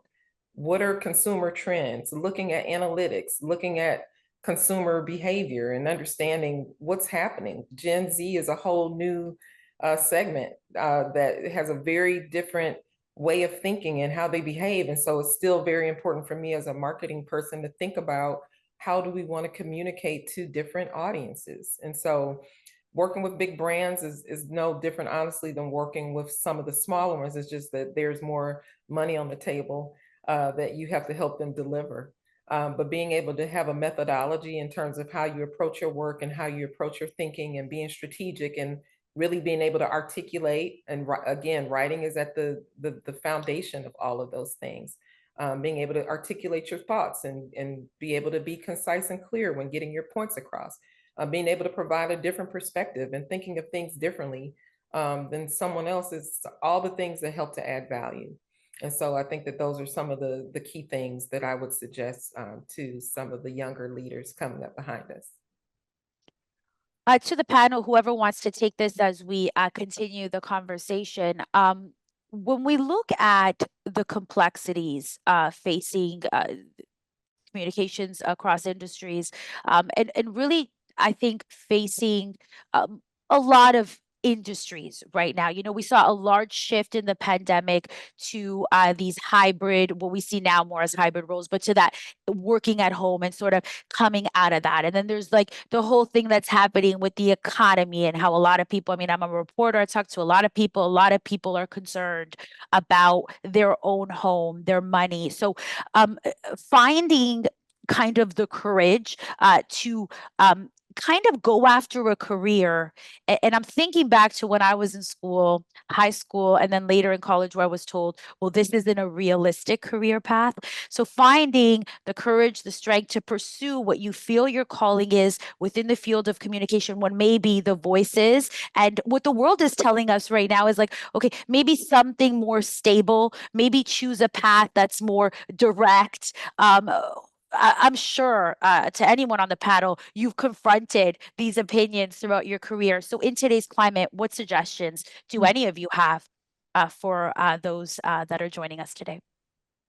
I'm only laughing because that was all I heard in the run-up to becoming a journalist. I even heard from journalists who would come to speak at my high school or at my journalism school, and they'd say, you know, it's Don't tough. bother. You have to work Thanksgiving, you have to give up your weekends, and this is obviously before hybrid, but I was set out to prove them wrong. And I think that a few things really quick. So I studied business in undergrad, and then I went to journalism school. And I think what has helped me be a really good negotiator for myself, you know, in terms of what I get paid, and also just creating opportunities for myself, you know, where I think this was a little bit of an earlier time when being entrepreneurial as a media person was not expected of you. Even when people were freelance, we were afraid for them, you know, like, how are you going to get your benefits? But now it's sort of expected that you're going to have a personal brand, and you're going to, maybe even in parallel to working in a newsroom, having your own sort of operation on the side. It's just diversifying your income streams, perhaps. And so having that business background, knowing the importance of being my best advocate, my biggest advocate, knowing how to sell a story, knowing how to negotiate for myself, this helped me at least sort of, maybe not, you know, I wasn't, you know, laughing all the way to the bank, but I was at least able to create more revenue for myself. I had a full-time job in a newsroom. I also wrote freelance articles on the side. I tried to find work that was within my wheelhouse, that was still like helping me advance, that my full-time employer approved of, and that I could, you know, really pay back my student loans. And my first newsroom job, I was making, you know, an hourly wage in New York City. And I don't have to tell anyone who's lived in New York that it doesn't go very far, especially again, if you have debt and all of that. So I had to find other work. But the beauty of working in the media is that there's a lot of different work that you can do, you know, and now with the internet, we didn't really have the robustness of the internet back then. I had to actually like file stories and go out in the field, and we weren't really emailing that as much. And so now I think it's a lot faster to sort of secure these extra revenue streams for yourself as a journalist, beyond the 9 to 5. And then I would say that, so yeah, that was this, having that sales background. Like, I remember being a journalism student and writing articles for our teacher for our class, and they weren't the best. I wasn't the top student, but as soon as class was over, I was calling editors and newsrooms and pitching those stories, or emailing to try to sell them to get published. and I made money, but more importantly, I was making a name for myself before any of my classmates. I was getting the bylines because I knew that at the end of the day, if you're a spectacular writer, but no one's reading your work, you're probably not getting paid, right? And you have to be the one who is the hustler. Like getting discovered is not, that's not happening. You gotta make your own You opportunities, gotta right? make your own opportunities. And I also pursued business journalism, which pays better, at least then it did, than let's say pursuing deadline writing at a newspaper, right? Like it's just that the employers like Bloomberg and Reuters and Fortune and Money Magazine at the time, they were known for paying a little bit more. And I would be lying if I said that wasn't part of what sort of drove The incentive. this, Yeah. initially, but I liked it too, so that helped. Farnoosh, I have a question for you. It's from Tori in the audience, the virtual audience. What advice do you have for women wanting to start their own podcast? What should I be doing now? What are the best platforms to host your podcast? Wow. Okay. How much time do we have? So a condensed version. My podcast is turning 10 years old. So it's different today than obviously 10 years ago. But I think that I would suggest that within the category that you want to launch, to really survey the existing podcasts to see what is already out there and how you're going to differentiate. Podcasters are not YouTubers. They're not passive. They're not like watching a 2-minute clip and moving on. They are devoted, dedicated, and just to get them to subscribe, I think it's a bigger ask of a person, right? I mean, think about all the people you're following on social media versus how many podcasts are you listening to? It's a dedicated medium for the listener. So just, I say this because I want to make sure that you're providing something that is additive and not an echo chamber or just one more podcast in this genre. That don't be afraid to go really deep. They say that the riches is in the niches. So really granular. Like I'm actually thinking of starting a podcast, another one that is hyper local to my town in New Jersey. And, is this going to get bought by Spotify? Probably not. Is this going to make us, billionaires? Absolutely not. But I know it can be within our community very successful because there aren't any podcasts really. I know the town is curious about learning about itself. And we're just going to, drill down on a local town. And I think that there's a lot of opportunity there when you think about just how granular you can get. And you don't need to be getting 1 million listeners. Don't think that you're not successful if you're not getting the millions of downloads or the thousands of downloads. But imagine 100 people are listening to your show every month or every week. I mean, that may not be a lot in the podcast world, but that's 100 dedicated listeners. Imagine walking into a room and speaking to 100 dedicated people that have come to hear what you have to say. That's a captive audience. And so I just say that because 50% of podcasters who launch within the first month drop out. And I think because they feel defeated. They feel like, oh, we're expecting, 1,000 likes. We're expecting that sort of instant gratification and that speed of the internet that your article goes viral. Podcasts don't really go viral, but they go deep. And so I think that's my biggest tip. And then the other is just make sure that you are as curious about this topic as your listeners. That we've talked about consistency, we talked about longevity, and the key to that is having a curiosity, because there are days where you're like, what did I get myself into? This is, technically maybe not my forte, but are you curious? And then lean on your audience who's just as curious to inform you of where to go with the show. Where are you going to talk about? Don't assume that you know everything or should know everything about where to go. But for me, what has been the secret, and it's the lazy route, but I love it, is just asking my audience, what do you want? It's a win-win. Right. I give it to them. Everyone's happy. Great. That's great advice. I have a question for the entire panel. So whoever wants to take this to start us off, It's from Danielle, who's in our virtual audience. She says that it's the same question to revisit what Victoria asked a bit ago to our keynote. I've been told the AI prompter will be the new storyteller. What is your take on AI, and do we need to learn AI tools now? Yes, you should be experimenting with AI tools. You should be learning about the toolkit that exists. There are some kind of like operational opportunities to improve or to streamline what the keynote speaker Victoria was talking about before, like metadata or like headlines or social copy or like things that are the work around the work. But these are also very good summarization tools, research tools that you can use in your reporting. So we still don't know how these tools are going to continue to evolve, and they have evolved very quickly.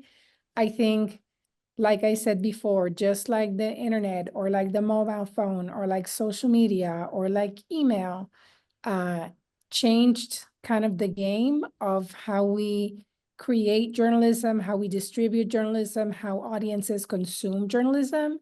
It's important to understand what these tools do, how you can leverage them to assist in your reporting. There are things that prompt engineering, which I think it's to allude to the question, that's not equal to storytelling. Prompt engineering, it's really giving a detailed set of instructions for this assistant to do a thing and bring it back to you. We still need human oversight in these tools. We still need like human filters because the thing hallucinates. The thing is just making kind of educated guesses based on whatever database it's being trained on, but it's not a human brain. Maybe eventually it will evolve to a point where it can generate like smarter content or smarter information. Knowing what the toolkit is and how it exists in the ecosystem of tools is fundamental, because we can just like put our heads underground and say we're not going to be using AI because it's a threat. And if we had done that with the printing press or the television or the radio or any of those things, that would not have stopped them from coming and altering the landscape of media any more than kind of like putting our head under the ground. It's not going to stop technology to continue to evolve. So I say yes, experiment with these tools, try these tools, and know how to leverage them to apply them to your storytelling and to your craft. Charo, an interesting observation I just made while you were speaking. Maybe interesting or maybe obvious as to why you're doing what you're doing, because we posed a question and you answered with a very leadership and newsroom training type of answer, right? So you're making an observation. You drew in your experience with digital over the course of your career and answered this question. And the reason I'm bringing that up to everybody attending today, because that's what flexing the muscles and the years and the days and the repetition do. It makes you an expert. I've had the opportunity to learn and to be mentored in different spaces throughout my career to get to where I am now. Shout out to Dr. Kopenhaver. You know, now I'm here on her board and here able to moderate a panel like this. But it all started when I got to Miami as a young reporter and just started to get an interest in newsroom training. And then thought, I mean, could I teach one day? Could I be a guest speaker one day? And someone said, you should go talk to Dr. K at the Kopenhaver Center. She took a meeting with me and she was so kind. I don't know if you remember, not if you do, Dr. And Lillian was there too. And I remember just saying, you know, this is something I want to do. And she said, well, Stephanie, why don't you host? It was an in-person workshop for us. And I thought, me, right? And that was the first time I had the opportunity to do something like that. And then you think over the years, there's been different moments like that in my career, but the point is, it's the doing it day in, day out. People will often look at someone like Charo, the rest of our panelists or our keynote today, and say, I want to get there. how can I get there? That's what motivated the whole beginnings of my career. I want to be that woman on television, right? But the how really is in, the day out. And something that you said, Farnoosh, honing in on the small, on the niche. That's the whole bedrock of traditional, conventional local news, right? The starting small. It's about the themes. It's about the understanding. It's about the what brought you there. I threw out that question about the reflective thinking, the understanding why you're here, the knowing your motivators. And I think it's important when we talk about finding your voice. Kim, you said, I'm forever a journalist, forever a writer, forever a storyteller, and you're working in a whole different space. How does the accumulation of what we've done stick with us, in your opinion, Kim? Even if you segue and say, you know what, not journalism anymore, I'm doing something else within the space of communication, to kind of broaden this conversation out. For me, I believe that, the biggest piece of advice that I would give is having the audacity to believe that you can do anything that you want. Yes. I am a firm believer in that, and I am a witness to it. Every opportunity that I've ever had, as people say, well, why do you think you can do that? My mother, when I was applying to grad school, she said, you're just applying to one school? Yes, because I believe that I belong there. Any corporation, any company that I've ever dreamed of working in, or any capacity, I believe that I can do that. And so it's all about figuring out how you want to show up in the world. Representation is extremely important to me. And so being in newsrooms at the beginning of my career, as one of the few Black people in that environment, I understood the responsibility of journalism as it relates to telling stories in a way that bring integrity to people. And so that thought was just a seed in terms of how I showed up in my career. Advertising, management consulting, being one of the few people that look like myself, it's a huge responsibility to understand what you want to bring to the table, how you want to show up in the world. And so as a result of that, not only have I really worked hard in my career, but I've really worked hard to put myself in positions where I can give back to the next generation, because people who look like me, and a lot of people who did not look like me, really invested a lot of time, because I had the audacity to speak up and to ask and to say, hey, how do I get from A to Z? Can you help me? Can you show me? But I had a clear vision, for where I wanted to be. And sometimes that vision didn't serve me well. And sometimes I had to reconfigure the plan, and that's okay too. But you have to believe in the first place. Nobody can believe in you more than you can believe in yourself. And that takes a lot of audacity. But if It takes a lot of audacity indeed. Yeah, you'd be amazed at where you end up if you believe in yourself to the highest level possible. So, Kim, a question for you from the audience on the topic of believing in yourself. It comes from Natalia. She wants you to answer this. I'm a global strategic communication major trying to start my own brand of inspirational t-shirt apparel for the LGBTQ community. Any advice where to start? And then she says, I need advice on how to plan out my marketing plan. Okay. Well, first of all, congratulations. I feel like, whatever you're going to create from a brand perspective, believe in it.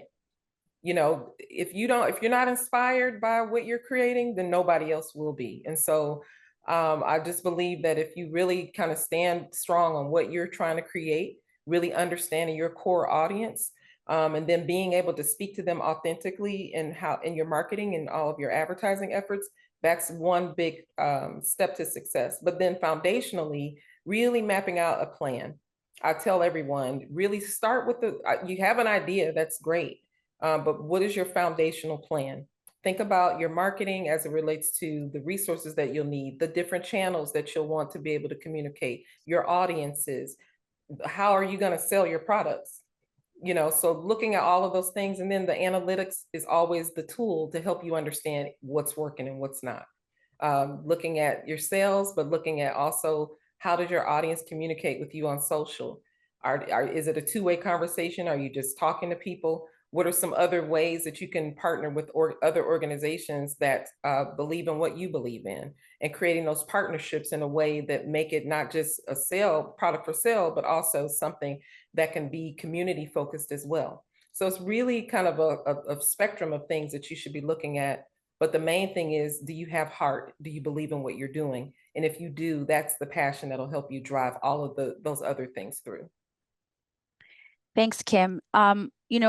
Something I'd like to share as we get into the next place I'd like the conversation to kind of take off with our panelists is, all these mentions of AI, see how important, we got to think about doing something on this, Dr. K, for real, but they're offensive to me. And I'll tell you why. I'm not as much of a big thinker as Charo. I've just had my head in the craft and being a good storyteller for like almost 20 years now. But I dedicated my life to this, right? So I remember when I was a young reporter and there was many stories that would bring me to tears, like quite literally, like sometimes before I had to write, I would be crying, and some of it is the life experience that I didn't have yet. And a mentor said to me once, when you cry, you make it about you. And if you understand that your job is to tell the story, now you shift it back on them and you just have the courage to do your best. And then, I never really cried when it came to stories again. But recently, as I've been doing just different projects within the space of academia, and critiquing work that young aspiring or young reporters are doing, there's some work I've seen and vetted and looked at and given feedback on that has made me want to cry. Meaning, I'm moved by those out there that have the passion and the drive that I recognize so much because I had it and I fought to get here. Sometimes there's not enough words of encouragement, right? Believing in yourself. We can say it now, panel ladies. We can say it because we did it. We know you keep doing it, and somebody will give you those little opportunities, like that first seminar that Dr. K let me host, and now here I am. It's just one example, but the believing in yourself, the finding the strength to believe in yourself when sometimes everyone in your life is telling you no, the courage to go into these spaces, right? Where can we go when the burden of what our passions are, of what our calling is, feels too much? And I'd like to get into this space of talking about, finding your voice when you know that's what you got to do and you don't know how to do it and you're maybe frustrated, you don't have that experience, but it just feels like, I wish I wanted to be a lawyer, or I wish I wanted to be a teacher, or I wish my aspirations were just to be a stay-at-home mom. Who wants to take this?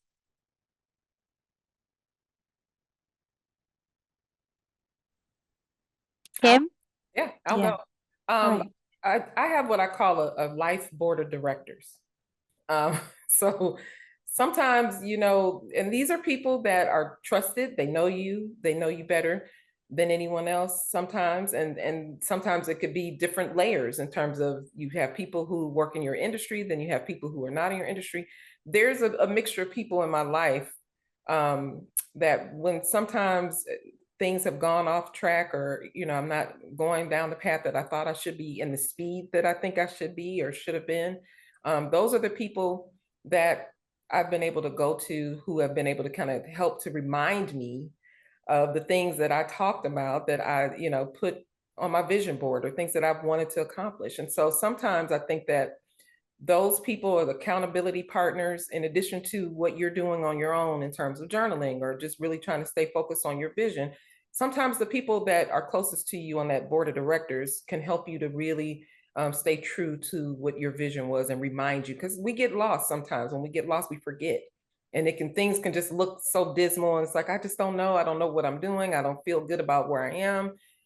You can forget all of the things that you have accomplished. And sometimes that board of directors can remind you, no, remember, you've done this, you've done that. You just have to sometimes be able to kind of figure out, how to regain that confidence and get back on track. And a lot of times, because we forget about all of the great things we're doing, those people can really help. So I say invest in a life board of directors who really invest in you, and you can invest in them, and just hold each other accountable for some of the goals that you have in life. You know what? I think that's such great advice. I remember, well, Dr. K is on my board, Kim, and especially when it comes to the professional space. And I remember when, I had the opportunity to do national news with BNC, the Black News Channel, and the network closed. And I didn't, I had a 2-year-old, and I had no job. And my life has been on the air. And I talked to the people that I trust, and I reached out to Dr. K, and she, said to me, you're going to do this. And now I'm in New York. And I think that is so important, right? So you need those people with the pillars, right, in your life. And there's your family, and then there's your friends, and then there's the people you meet along the way. But it's understanding that even when that burden, and along the way, even when we're successful, I mean, life's going to throw things at you personally, professionally. You have those people to lean in on. And that kind of brings it back to what we're talking about, finding your voice and cultivating your voice in the discipline of communications. It includes others, because that's what we do, right? We're about the masses. Kim, you have a question. It's from Shelby. How do you manage to stay up to date with the new trends and incorporate them into the way you look at new projects? Oh, that's a great question. Really reading a lot. I read a lot. I look at it, and because I'm in the advertising space as well. You really have to be able to understand what's happening, just from not only just how people are behaving and what they're thinking, but also looking at different product trends, what's happening across the board. And so I read a lot. I listen only pretty much to talk radio, which is a nuisance sometimes to my family, but just being able to and I do, again, I agree with Charles in terms of AI.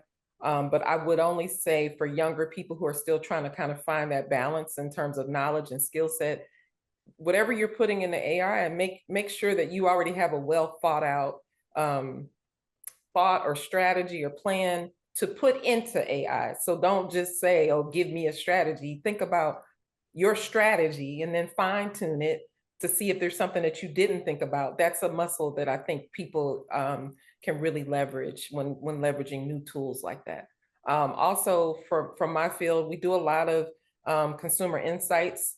I am a trained strategy planner in terms of I was taught consumer insights, and so really I could have just been a psychologist. I say that all the time, just really trying to understand how people behave and why they think that the way that they do, understanding how to motivate them to buy things. And so I think that skill set can go across the board in terms of understanding just what's happening in the world. What's happening with Gen Z is very different. Like I've had a couple projects where we're focusing in on Gen Z around music and cosmetics and things of that nature. And these companies, just so you all know, their dilemma is understanding how to incorporate a whole new target audience into the fold, because people who are older, they're not buying products as much as they used to. And so they're having to change the way that they communicate.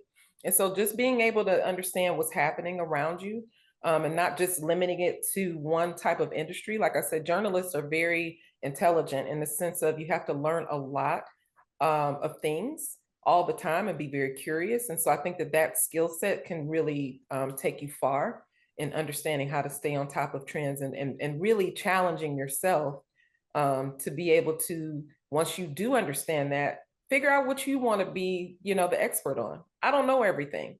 And so I know what I'm really good at. And then I bring other people into the fold who can help to complement the things that I'm doing well. So. Right. Thanks, Kim. Taking it from there and moving the question we're posing further, that's idea of finding your voice and how do we find our voice.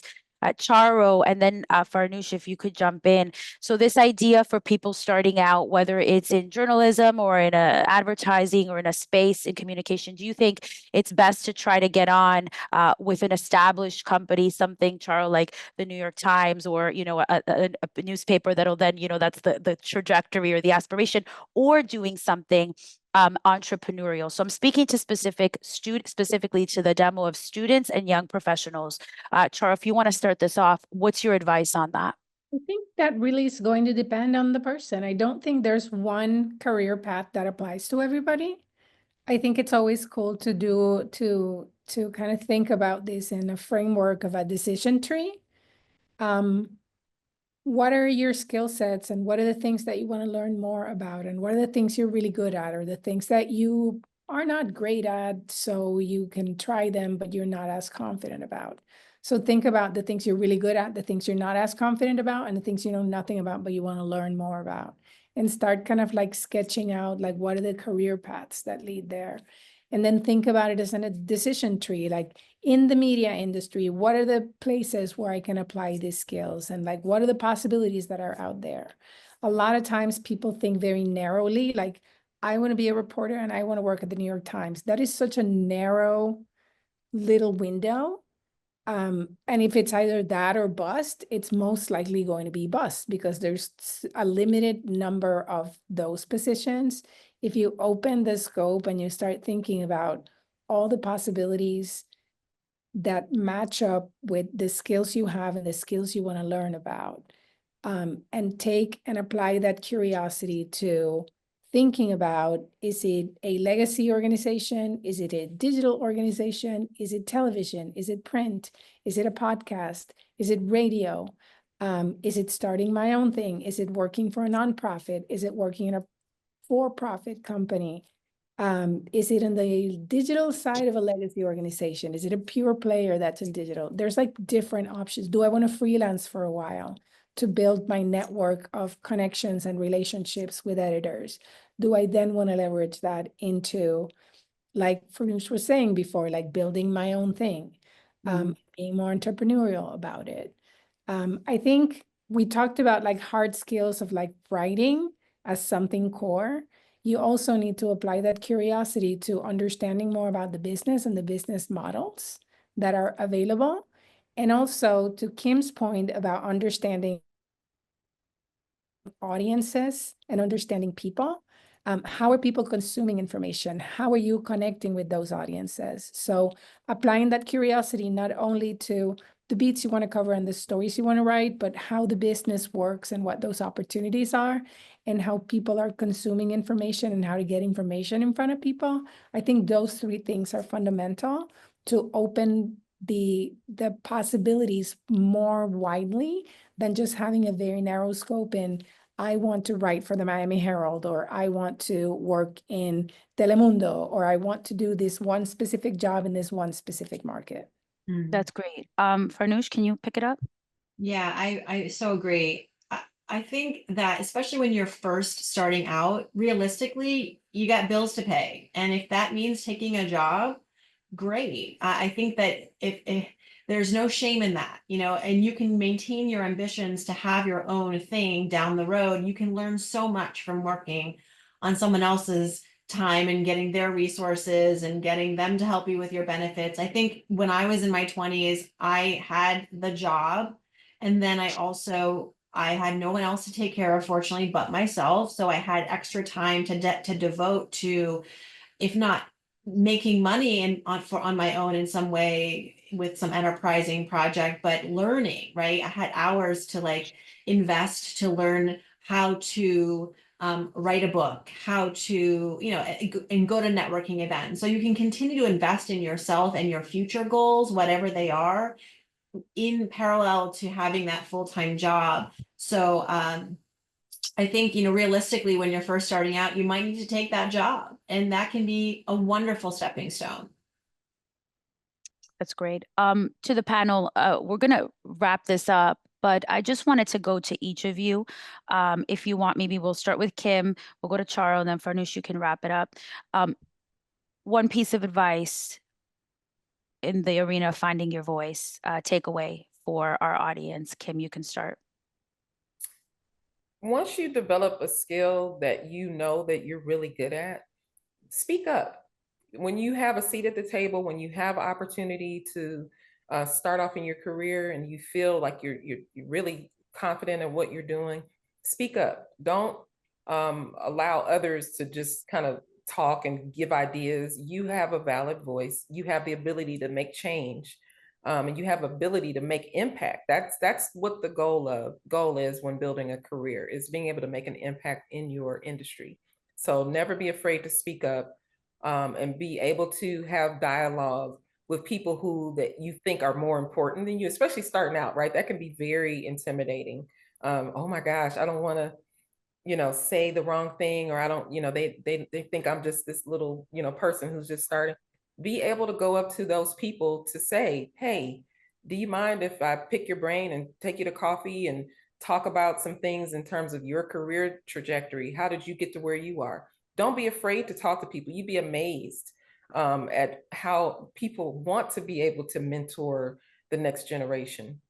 So that would be my main advice in finding your voice. Thanks, Kim, and thanks for being here, Charles.